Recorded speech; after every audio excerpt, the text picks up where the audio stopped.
everyone. I'm guessing that started that clock is a little slow. My name is Susan Slater-McTee here, and I'm from Central Connecticut State University and a member of the Conference Planning Committee. So I'm here to introduce Anaya Jones, e-learning librarian from Southern New Hampshire University.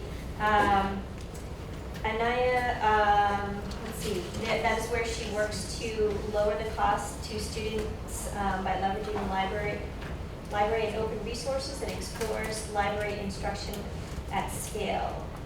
Previously, she was the information literacy librarian at Mary Baldwin University in Virginia, and her accomplishments there include building a searchable learning object library and teaching a credit-bearing information literacy course.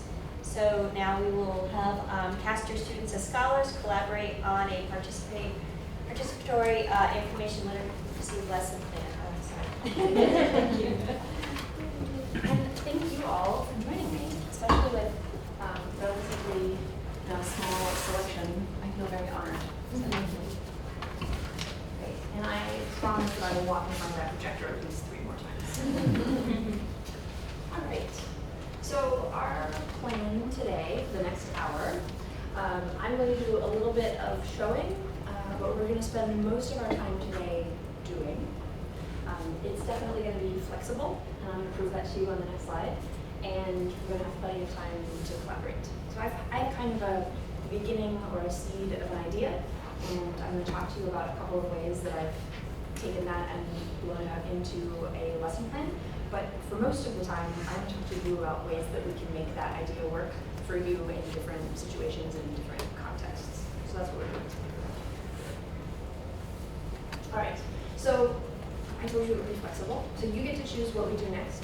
I really wanted to say that we could do any of these 3 things first, but collaborating before we talk about the lesson plan doesn't make a whole ton of sense. So that one has to come last. But you get to pick if you want the context or the lesson plan first.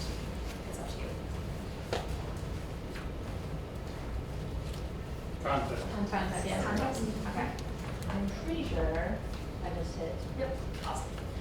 So a little bit of context about me. Susan introduced me. My name is Anaya. I've got my email and my Twitter up here. It's going to be on the last slide as well, so you have to scramble to write it down. These are some of the things that I have bouncing around in my head about education and about library instruction, but there's plenty of other things in there too to kind of go into this, right? We all have kind of a lot bouncing around. So that's kind of where I was coming from, thinking about this idea and putting it together. And some of the things sort of getting in the way, or that were also happening in my brain at the same time while putting this presentation together.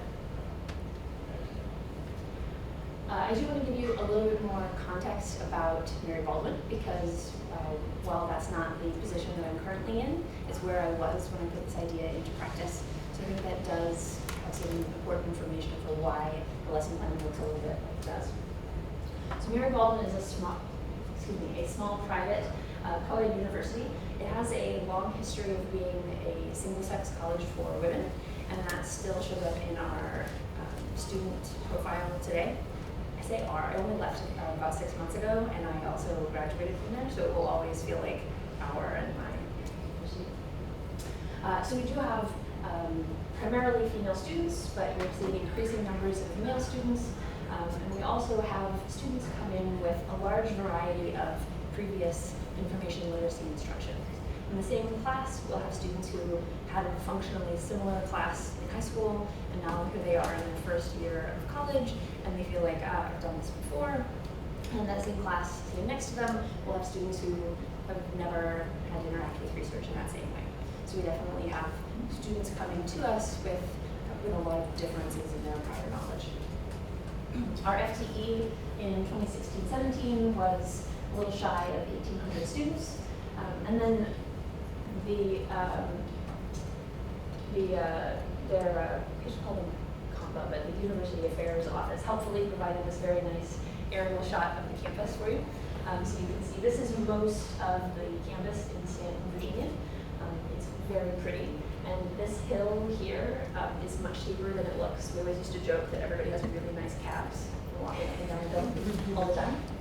And then I've pointed out Martha Stackhouse Grafton Library here. So that's the library where we do our library instruction. And that is 5.5 staff, with about 30 student assistants running the library. And 2.5 of those librarians are involved in teaching in some capacity. All right. We do have a credit-bearing information literacy class, which is a rare treat, and we felt really honored that our faculty supported us in that way, and that we got to have that experience with students. It had been in the catalog since about the 1970s as research methodology. In 1999, it started to look more like the current class, and then was finally in 2011 required for graduation. So not only is it credit-bearing, it's also required, so we see all of the students once. However, you can imagine that with 2.5 reference librarians teaching it, that provides its own challenges. We really focused in this class on teaching research skills for those first-year students. So we were not, there was no possible universe in which we would be able to teach students everything they possibly needed to know. It was about laying down that foundation for them to build on the rest of the time that they were at Mary Baldwin. So it was worth 1 credit hour. We had sections of up to 15 students, and that's about what our instruction lab, you can see the picture there, could fit comfortably. Now, what we were teaching our students over the time that I was there, and I think this is accurate to the years before that as well, the content was pretty consistent. We were teaching them the same things, focusing on those skills. But we changed the format a lot. We were always trying to find the format that was going to be the best learning experience for our students, but was also sustainable with our small staff. So we tried a lot of different things. We tried hybrid classes where students would do some of the work online, and then we would meet in person for some of that. We used the flipped classroom. We tried meeting every week for students. We tried meeting only some of the weeks. But at any point, we'd always meet with them more than once. So even if we only met 5 times during a term, we at least had multiple sessions in a row with them. And so I'm on to the lesson plan. And so this is sort of that seed of an idea that I talked about earlier. And I have 3 kind of students here. But I said earlier that our classes were up to 15. So we would scale this bigger, but this is just sort of a demonstration of the concept. So I would ask students to start and come to that class by thinking about something that they already knew. And I started calling these artifacts to differentiate them from the final product that we'll see later. But basically, what is something you know? Write about it a certain amount of time, and then also tell me how you know what you know. So in this example, we have one student that is write about science, a little deeper. We have one student that's writing about flowers, and we have a student that's writing about pets. Would it be helpful to give our students names? Sure. What should we name them? Kathy? Is your name Kathy? No. Okay. So who should be Kathy? The pet one. Okay. So Kathy's writing about dogs. Kathy's writing about pets. Who else do we have? Bob. Okay. What's Bob writing about? Flowers. Okay. Botany. Botany, Bob. Yeah. All right. And how about our science student? What's their name? Beaker. Isn't the Muppet? Yeah, Yes. absolutely. All right, we're going to go with Sam so I can avoid copyright. All right, so we have Sam writing about science, we have Kathy writing about pets, and we have Bob writing about botany. All right, so each of these students writes some words that could depend on the context about something they already know, and importantly, how they've come to have that knowledge. And then in the next step, they're going to choose a topic from those available from their peers.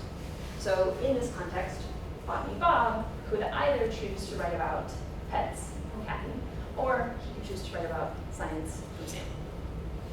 He has that option. So in this particular situation, let's assume that there we go. So Sam is going to take Bob is taking Sam's topic of science. So that's where our arrow is coming from, the artifact over to Sam. The botany topic is going to Kathy, almost said Cheryl. And Cheryl's artifact about pets is going to Sam in science. If this is more confusing, just forget this slide exists. Okay? Basically, the idea is they're trading topics. They're choosing from topics that other students have written about, the information that their peers have some prior knowledge of. All right. And so they have chosen their topics. They go on to do some sort of research or searching. And again, this will differ based on context. If you have enough time, like I did, you might talk about searching in different databases. You might talk about citation. You might talk about copyright, and including images and what they find. But ultimately, we're going to get to a point where we want them to research and then present what they've learned on another student's topic. So we've got we've got Bob with Sam's topic down here, and you can see that. So each student has the artifact they originally wrote, and also their research project that they wrote on a topic that they took from another student. Because we can end this process by having the students peer review each other.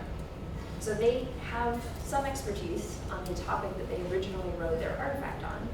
And so then they're going to get the research project from the student who worked on their artifact, and it's going to come back to them. And then they can look at that research that's been done on their topic since they last saw it. Now, when students pick a topic that from another student earlier on in that process, they're not always in love with the topic that they get. So maybe they didn't get fast enough, or that feels like deficit thinking. Maybe I should back up. Depending on how we orchestrate this lesson plan, that topic may or may not have been their first choice. I'm going to go with that phrasing. But I think that's a great opportunity to talk to them about what cool factors this other topic may have to offer. So I never, in all of my doing of this assignment, I've never required that students research the topic that's in front of them exactly the way that it's presented. I ask that they find something in that topic that interests them, and then they can piece off and go to in a different direction, or mold that topic to fit their own interests as well. So when we come back around to this part of the lesson, where they're looking at what somebody else has done with their topic, hopefully it has some connection to this topic that they have that prior knowledge with, but it's unlikely to be information that they know verbatim at that point. Hopefully the student who's done the research has made it their own a little bit. So some things to pull out of this, why I've gone through the trouble. This is a quote from the Introduction to the ACRL Framework for Information Literacy for Higher Education, and specifically highlighting that emphasis on students as consumers and creators of information, and hoping that we can get to a point where students are seeing themselves in that role as well. So why not? That's why I sort of nourish myself. And I think there's also some opportunity here to tie in with open pedagogy and allowing students to reuse knowledge they already have, so they're not sort of creating from scratch. And this specifically interfaces with two of the ACRL framework frames. Authority is constructive and contextual. So we can ask questions like, well, I specifically ask them when they write the artifacts, what do you know and how do you know it? But we can look at what kind of authority does their peer have on this topic, what kind of information does their artifact include, what authority would be required to look at that artifact. Artifacts that I've seen from students usually they fall into two kind of broad categories. It's either this is a thing that I've experienced, and so this is why I know it, or it can be something that I've researched a lot about, or I've done a lot of my own learning, and so we would treat those things very differently in terms of authority. And then also, do the other sources they found agree with the artifact, or what should they do when they find two sources that disagree? And so these can be disagree questions. And we talk about scholarship as a conversation. So when we have students return to their previous artifact, we're looking at scholarship as a conversation. And there's a great opportunity there to both talk about how information is produced in a circular way, but also to do that in a way where the conversation is framed around students being a part of that conversation and not seeing it happen from the outside. That's really the emphasis. So how is this assignment like the scholarly production of information? And how does the peer review process differ from the review in this assignment, or how we review other information?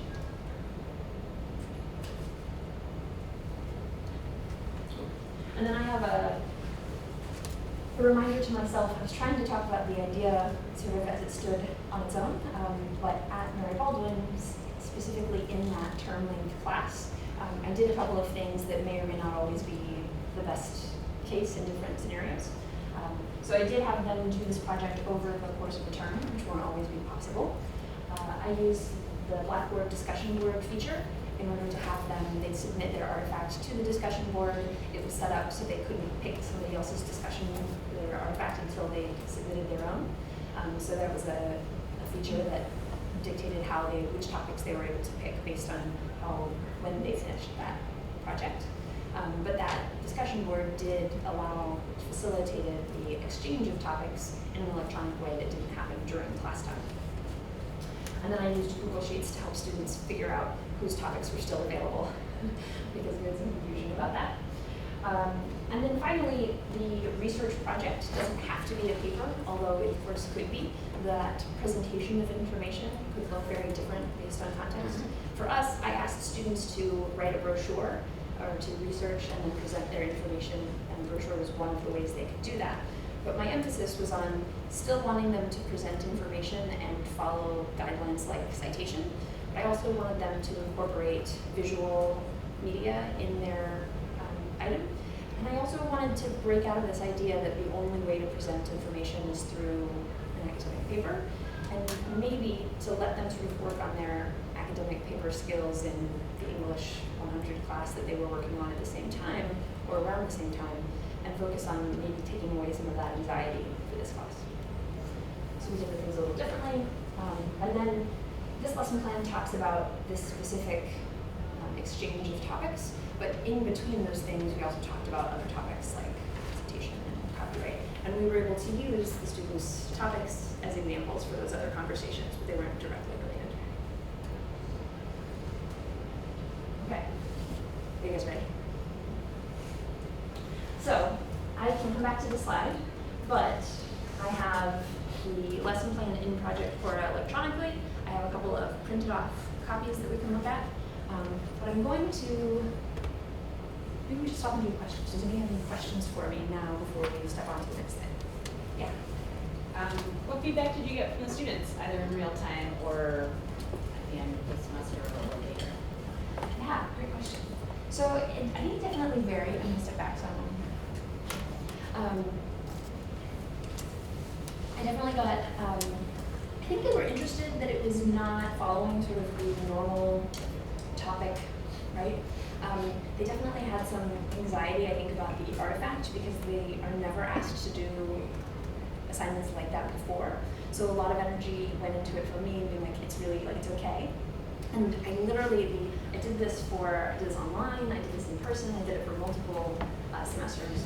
And I only ever got one artifact that I felt like was inappropriate enough that it didn't fit. You couldn't work with it for the assignment. And it was somebody who wrote an entire artifact about how they didn't know what to pick for their artifact. And so we had a conversation and we got to a point where he had something to submit, but we really can start anywhere with that.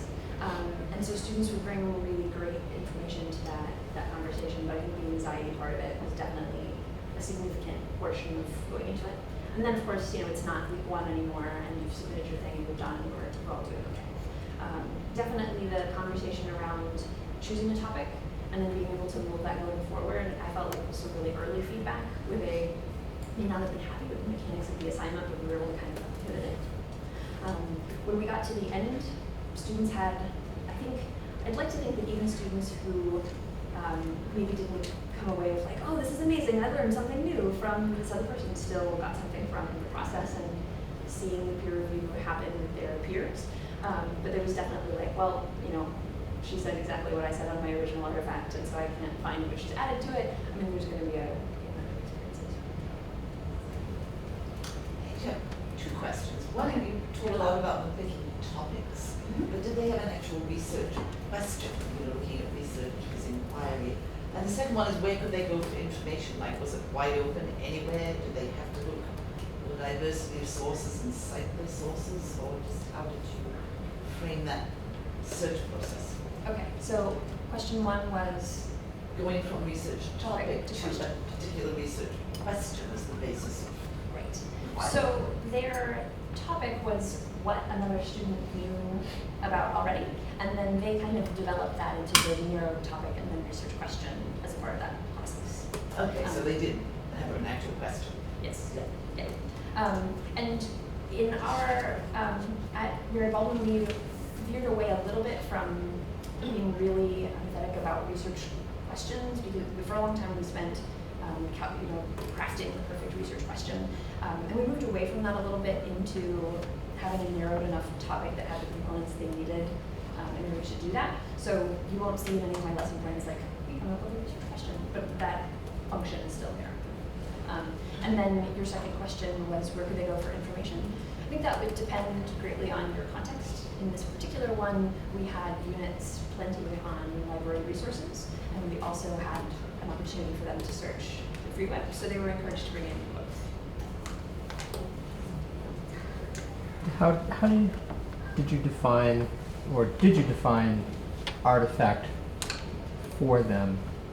And if you could speak a little bit about maybe some of the struggles. I know the one student saying they couldn't find anything, but I mean, what are some of the like, how did you define that, and what are some of the challenges that they've came up with that? How did I define an artifact? Yeah, so like, hey, write this thing, but like, what does that mean? Like, what does artifact mean in that context? I have that assignment description, if that would be a helpful answer to your question. Let's see.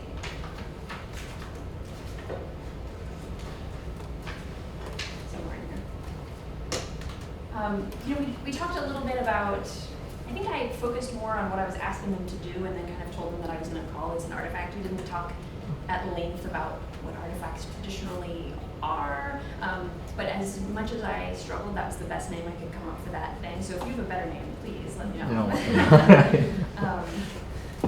But I do have I have an example artifact that I wrote, and so I would let them see this so they had an idea of what I was. I don't know, I struggle with that because there was plenty of right answers, and you know, this is probably one of the only wrong answers because I didn't want my own work handed back to me, but I do think it helped them see kind of the length I was looking for, kind of information that might be appropriate. So I do have that as well. Does that start to answer your question? So if they're writing about flowers, like, is it just, hey, I like flowers, or I do this in a garden? I mean, it could be, I guess it could be open to any sort of different thing, or? Yeah, it's really open. Okay. So my example artifact, for example, is I really enjoy carnivorous plants. So I've done, completely independent of librarianship and information literacy, which I felt like would be a little bit dense for them.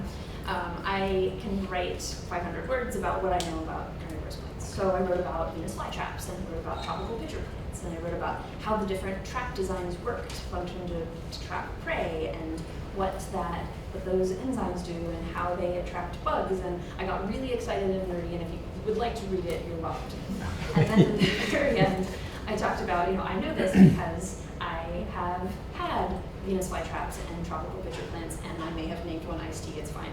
And I've had them for years, and I've almost killed them a couple of times, and I have killed them sometimes, and I've read multiple books on this subject, and this is how I know what I know. I also had students say I was pulling out of a blind driveway and hit a motorcyclist, and it made me really freaked out and interested, and I researched how dangerous it is to ride motorcycles, and this is what I know, and here's how I know. So, I mean, it definitely, there's a wide variety of things that they could write about. One of my students, several of my students would write about the culture that they were coming from. So they'd sit down and write 500 words about the culture that they grew up in a different place, and that was also Great, thanks. How can this be tweaked to fit within the confines of a one-shot? We're going to talk about Good. that. In fact, you get to answer that question. I have started to answer that question, but I'm hoping that we can have that together. So, is anybody kind of skeptical? It's okay.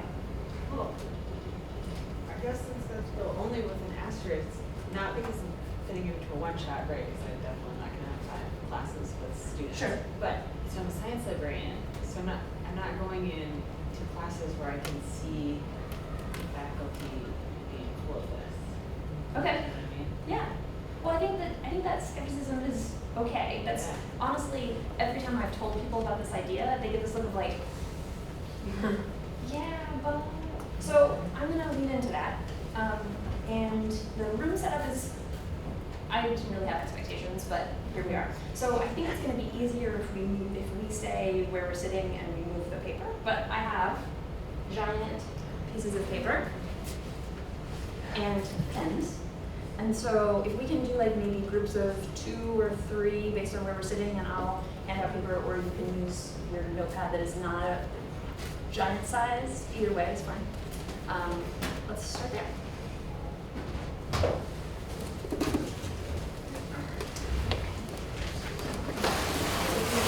All right, what's a giant piece of paper? Sure. Of course. I worked and I still do. At Northwestern. I think that's Shells. And, you know, he's been on the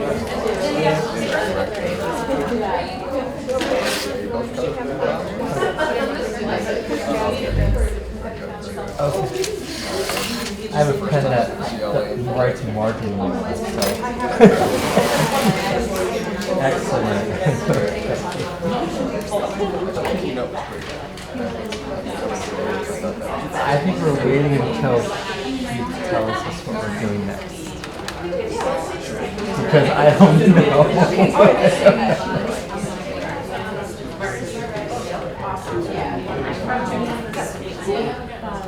We're not supposed to write about something. It's clear that we know a lot about it. So we're gonna ask those questions. I know that.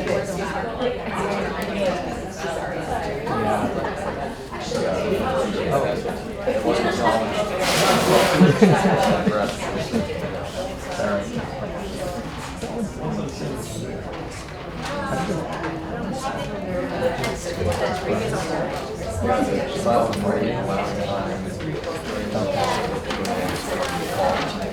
I'm enjoying how ridiculous it is to have giant paper. I have them in like 6 colors. I'm prepared.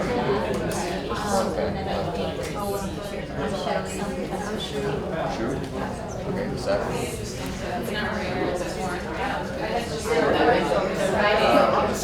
Well, it all worked out again, right?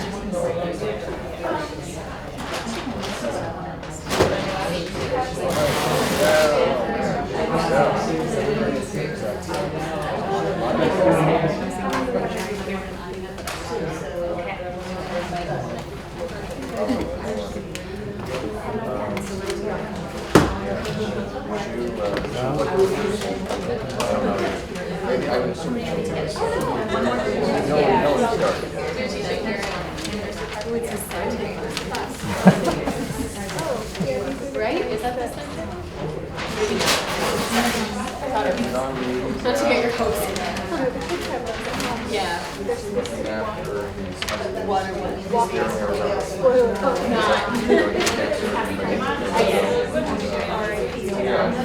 Guys need writing wall. Here, right.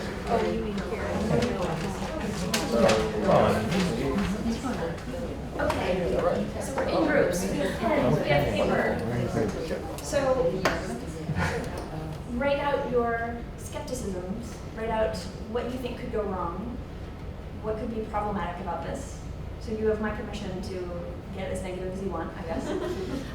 And then we will sort of pass to the left, and I will facilitate the end in the front meeting up again.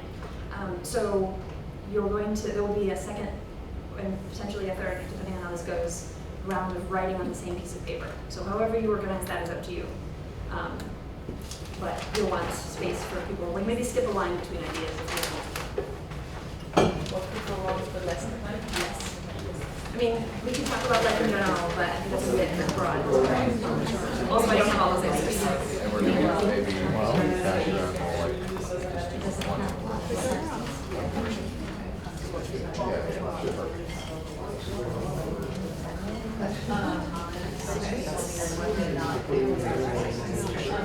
Well, your wheels in the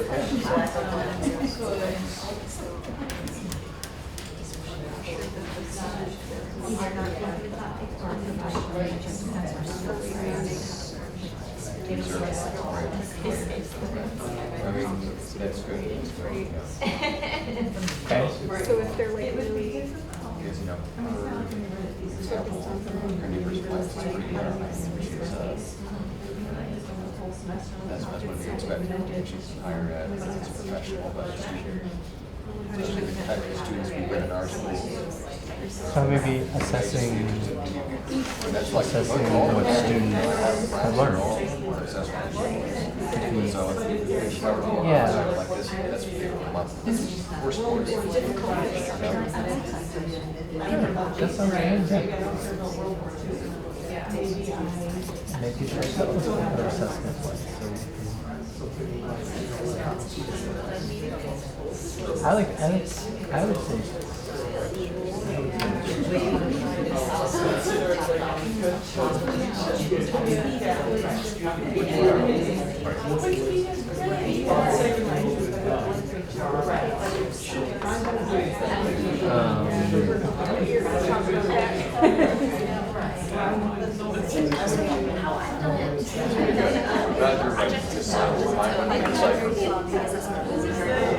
Project again. Last thing is their final presentations.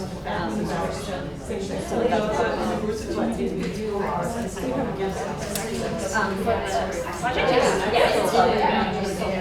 I just sliding in all the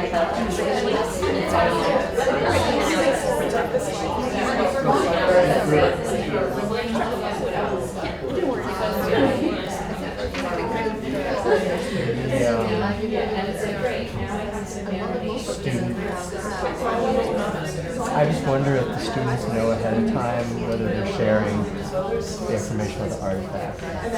That's going to be part of the thing. Like, will they be sharing this information about themselves to their peers? Like, you know, are they going to be told, like, you will write, like, you know, and then you're going to share this? Does that affect, if they know ahead of time, does that affect what they actually write?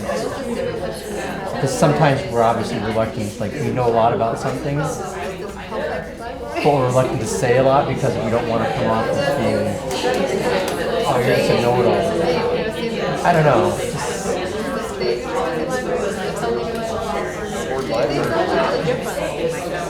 Right. People are walking to the library thinking with the bookstore.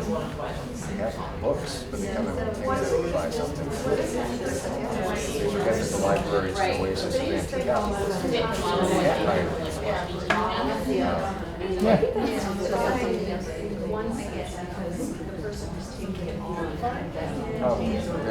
Maybe restate. I'm averaging lower than still voting. We'll try to write that down. It's sort of, How many students?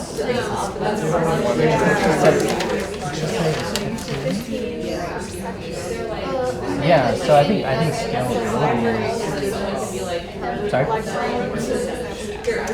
Well, it's that. Yeah, like, is this something that you could scale up to, or is it just there's just too much? Like, I don't know. I'm not sure how much is, like, the way she said it was something that happened over the course of a semester. So, like, I think that's talking about, like, could you do this in one, like, how would you do it? Or is this something that you would, is this something that you would need a full semester course to actually implement?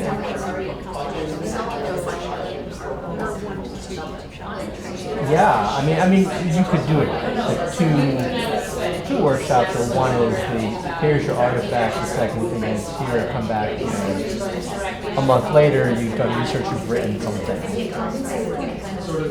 I don't know.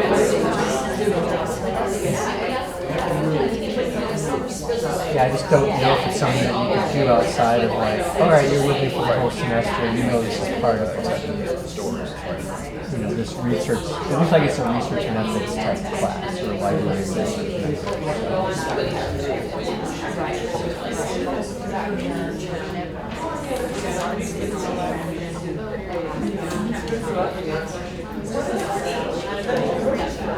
So articulating anything about your feelings or something that interests them, that's Oh, that's okay.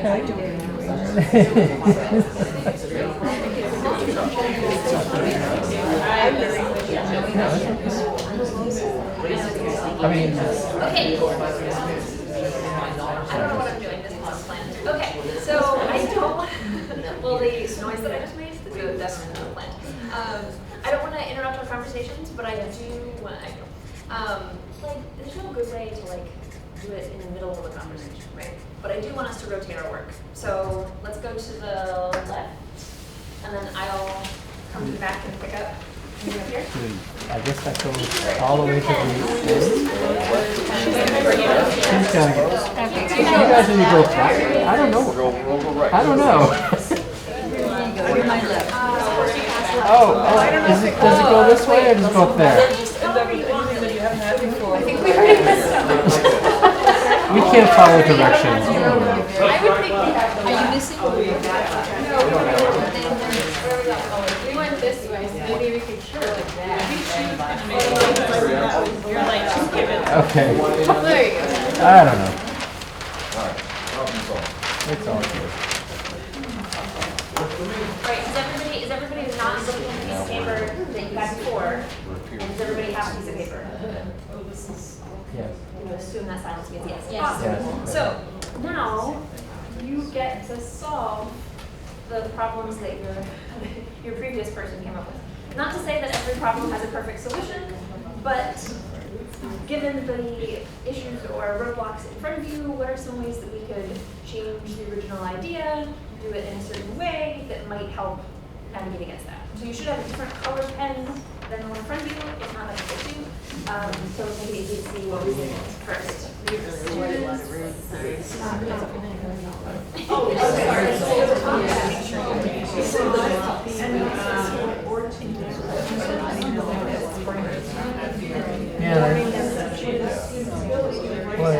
Yeah, and so they're not writing like a thesis on this. They're researching. I think it's like discussion, background, ideas, hearing what other people are working on without thinking about it.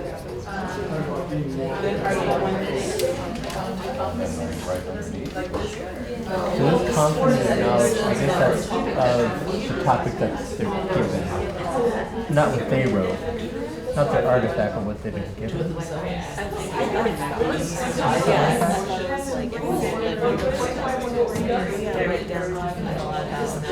Oh, okay.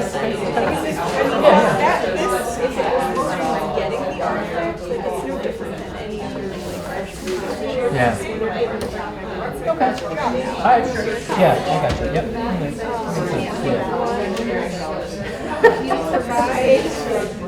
Provide examples.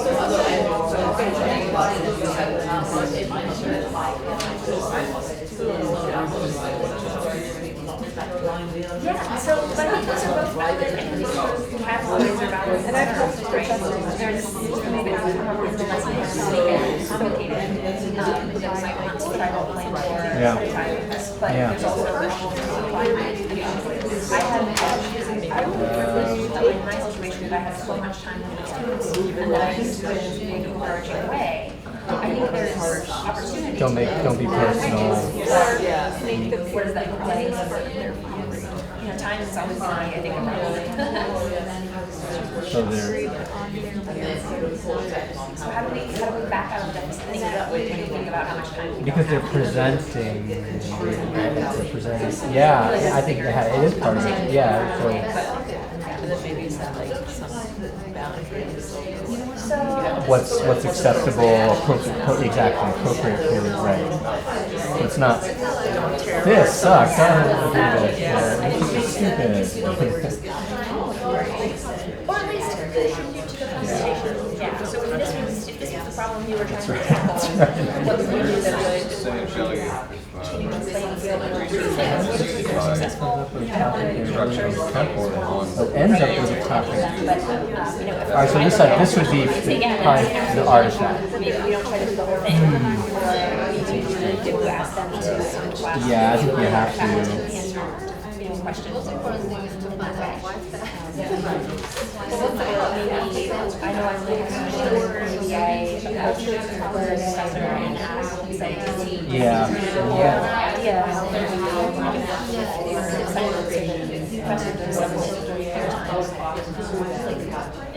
come back for a shorter. just doing some guidance before they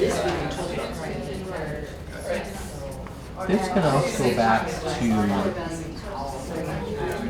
if when she was talking about students writing about, I know it was the inappropriate one, I can't think, but I mean there are other inappropriate topics that are just so defining that way back in the beginning that okay, if you're going to take a topic, like you're not going to write about something offensive, you know, disparaging, whatever. So yeah. Back of food. Oh, okay. Either like you could scaffold aspects of the assignment. Like so they've written an artifact, then they've exchanged it as a topic. So if you do this, so this is assuming you do this over the course. You've got benchmark dates of like research, writing, presentations. So you have to. So I guess just sort of like checking in, like okay, where are you at in the process? You have to, you have to have research done with bibliography. I mean, all the sort of standard like bibliographies or drafts or something along the way. Or they could even share like what they, you could share like, okay, I have this topic, this is a couple of pieces of information that I found about it. What stage they're at in the process. Yeah. So it could be formal, but it could also be informal too, where it's just like, all right, we're just going to discuss this, we're going to workshop this.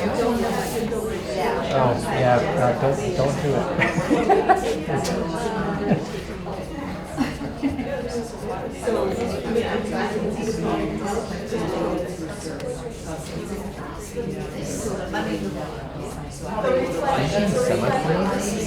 Nice. Okay. I just have no idea when to use them, so I never use them. Whenever you think you're going to write a sentence, like sentences with comma, Yeah. Semi-finished. I have a lot of interaction with the Okay, the writing. Okay, all right, there you go. trained myself You got to it. use correctly. Okay.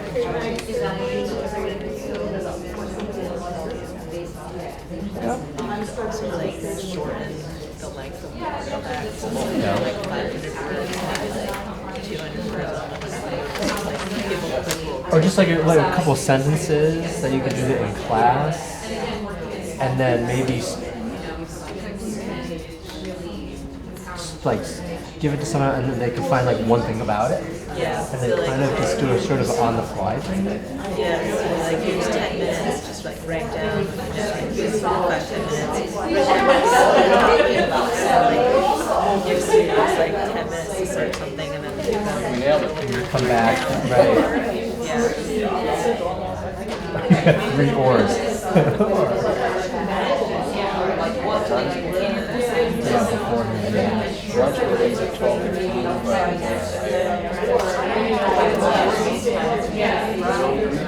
One of your colleagues that was just waiting to see Yeah. Yeah. There, myself, we're done. Yeah. She won the Bible last year,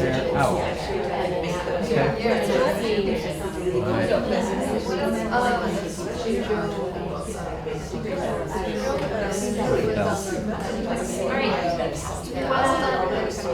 Want to bring it back together? Yeah, one of my staffers went to work. I'm phrasing this as a question, but we're going to get Brought back questions, and it sounds like it's a good conference. A lot of UMass students were there. A ton of UMass. The way I talk to my kids, but what I really mean is we're gonna do this now. I know, I was like, I tried to be flexible, but the best way we were all, like, maybe I should give options.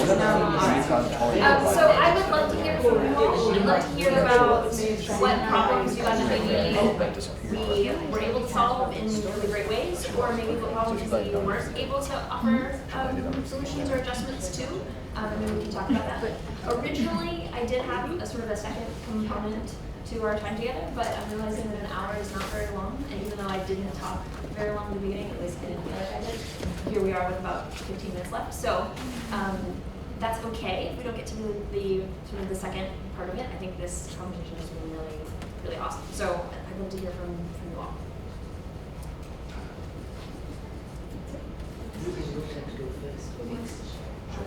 So most of our solutions turned into teachable moments in one way or another. Whether it was to do it as a mini lesson and then split them into groups so they could troubleshoot or brainstorm on their own. The problem was that a topic was too narrow or too broad and not searchable. So that we give them a very short lesson, get them to ask a couple of questions and put them into groups so that they can discuss it together. The other one was the student's ability to write and reflect might be limited. So our teachable moment was that the class isn't about writing, that their results could be any kind of multimedia. They talk about brochures, this possibility. Let them know about the existence of a writing center for that. And our other teachable moment was to use this as an opportunity to do meta, what is that, say, cognition activities. Basically reflect on what both the person who took the topic learned from the research that resonated with them, and from the person who proposed the original topic, what they learned from the person who had responded to it. So like an exchange of, I learned this from your research, and I learned this from your research. I think the point about our ability to reflect is really important. But I think that there's no way that we can ensure that every student, and even if we could, we wouldn't, has the same experience with our classes, right? We can't. This ties a lot into what we were just talking about earlier. That we don't have, like, nobody comes and staying in the classroom with the exact same experiences. We don't come with the same prior knowledge. But thinking about that as a deficit does have some dangers associated with it. So I think if we can kind of be comfortable in an uncomfortable place of knowing that our students are going to have different experiences with whatever we decide to talk about or try to teach them, that's a little bit freeing in a way. So those reflections might look different student to student, and we're going to try to do what we can to make that as teachable a moment. I think it's a great connection there for all of our students, but it's okay that it's not going to look the same for all of them. Yeah. One of the questions that are what could go wrong, which I found was a really important question, are do students know up front that their artifact will be shared, student comfort level with their skill level? And so I thought that was a really important question. So we were talking about having blind artifacts, or maybe just kind of sharing an overview or an outline of what they wrote about and some of the components of what they wrote about were, rather than the whole write-up. That's a really good point. I meant to say this earlier and I didn't. So good catch. Whoever's original problem that was. Yeah. That I always told my students, I was really explicit early on, you were writing this and it is for an audience of, like, you are going to share it. So that they knew that they weren't writing just for me to read. It wasn't a journal situation. How you dealt with that could be different. You could do blind artifacts. But I always told my students, there's no wrong answer here. We're going to go forward with whatever we have to try to take away some of that anxiety. But I did tell them up front that they were writing for the rest of the class. they're not being graded on their original? Correct. When I graded them on their artifacts, they were graded simply on, did you write a sufficient amount? And for me, the word count was important because I figured if they sat down and wrote 500 words about something, they wrote enough that there was going to be something for somebody else to pull out from that. So if they didn't write, I hate that. I don't normally like to be prescriptive in a 500 word sort of way, but that was important for them to write enough that another student would find something in there, right? Not all 500 words of that is going to be, it's going to be easy to extrapolate to another research component, but if we've got a chunk, there's going to be something in there we can pull out. So I graded them simply on, did you write enough in this context, and did you both tell me what you know and how you know it? Those were the only two things I asked. Question: do the students know who wrote about the artifact? Like, did they know the other person? In the sense Some of them did. Okay. Yeah, so there were names attached. Okay. I had multiple sections of this class, so I always opened it up to try to give them more options. I would let them choose artifacts from any of the other sections of the class happening at the same time. So that pool was large enough that they might not know, but they may have. Any other what could go wrongs? New ideas? So we talked about, one person's question was one shot session. How do you do this in one shot session? And so we thought that to adapt it, there are a couple different ways that you could do it. Like first, maybe the end product is not a paper. Maybe it's more like a research diary, where they have like this artifact, they spend some time reading it, and then they come up with like a narrowed down topic and maybe some sources by the end of the class. You could give them the artifact before the session so that they could review it and then come to the session prepared. And then maybe a shorter artifact, right, where it's just like a paragraph or so that they really get into it, and then they have a lot of time to think about the research portion of it. Yeah, absolutely. So we had one of our what could go wrong was, I can't bring this to a 200, 400 level class. It's not priority for the faculty. So our solution was to scale it up. So to not write an artifact about some random thing you know, but to take a paper that you've already written from like a freshman or sophomore class and hand that off. And then you get even deeper and deeper into whatever topic that is. Can you all see like the light bulbs happening? That's amazing. Yeah. So instead of, I'm going to deviate from my original plan. I'm going to put that up. And I'd like to, so I'm still open to talking about things that could go wrong and our solutions to them. But I also want to open that up if you want to take a look at the term length lesson plan, if you want to take a look at sort of the one-shot lesson plans that I've sort of spitballed but not actually ever done before. I have a couple of print copies, and I also have electronic copies of those. But let's keep talking about it. We still have, I'm going to look at this watch, about 7 minutes.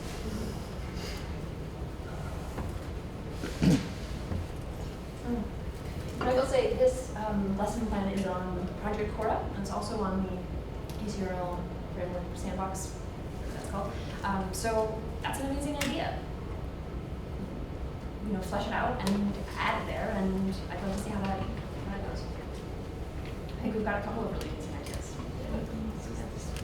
So you said we could look at one-shot lessons? Absolutely. Could you, I know if you could add just this one. Bring it up, or do we have time? Sure. Why not? Just say, who's done this? That's a great idea. This would have been really nice. So what I did for thinking about the one-shot lesson plan, and I honestly think you guys improve on this or have better ideas, but I thought like instead of trying to do the whole thing, let's break it out and have the process, but then focus either on the authority frame or the scholarship frame, instead of trying to do both. So I have 2 single session lesson plans, so we can look at one of them.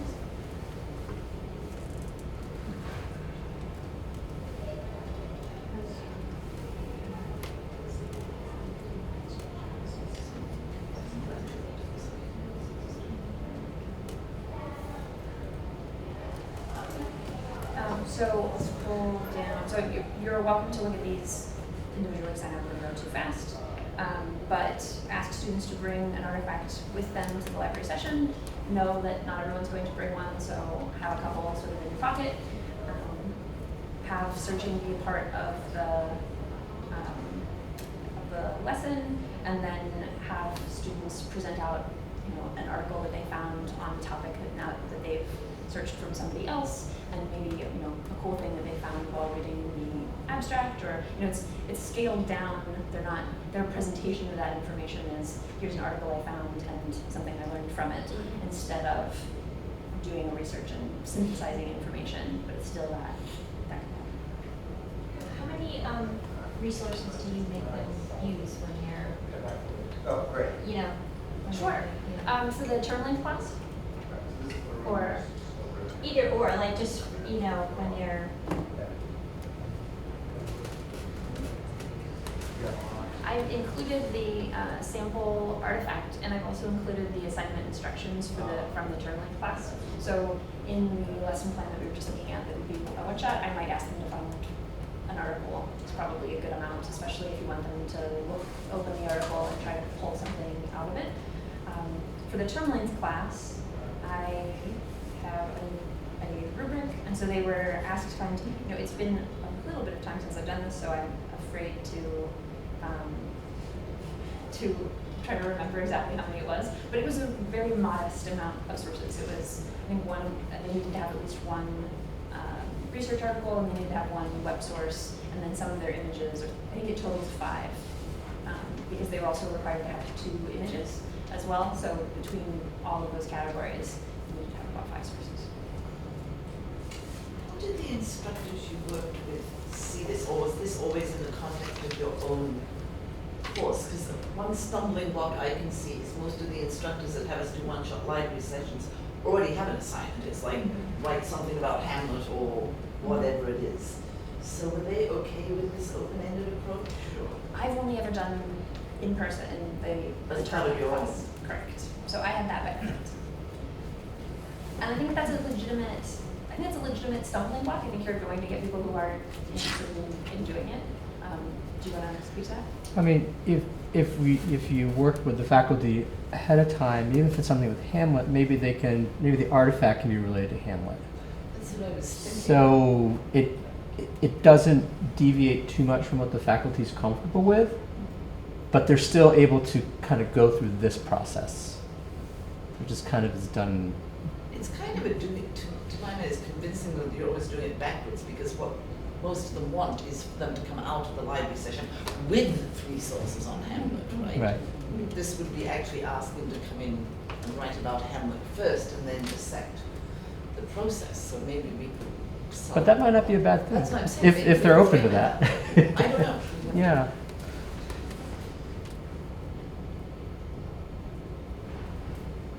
Any more roadblocks or ideas? Or can I pull up something else?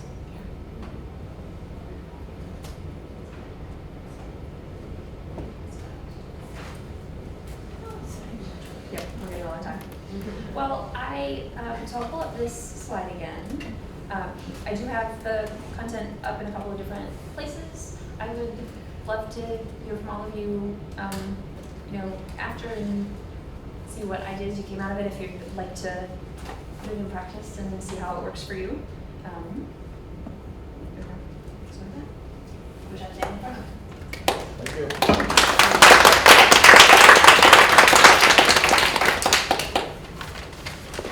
Also, I feel very lucky to be able to use a slide deck that was like notebook paper. I love So, okay, to, slides are cool. Yeah, slides are and they're not all the